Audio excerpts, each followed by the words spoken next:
Kolom abu capai 300 meter, Gunung Merapi waspada level 2.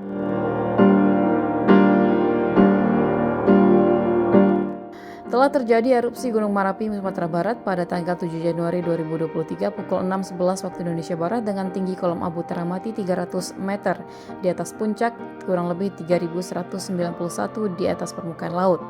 Keterangan tertulis KESDM, Badan Geologi PVMBG Pos Pengamatan Gunung Api Merapi.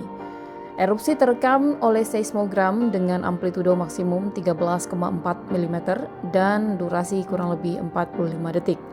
Akibat erupsi tersebut terlihat kolom abu berwarna kelabu dengan intensitas tebal condong ke arah tenggara. Tidak ada laporan kerusakan bagi pemukiman akibat letusan ini.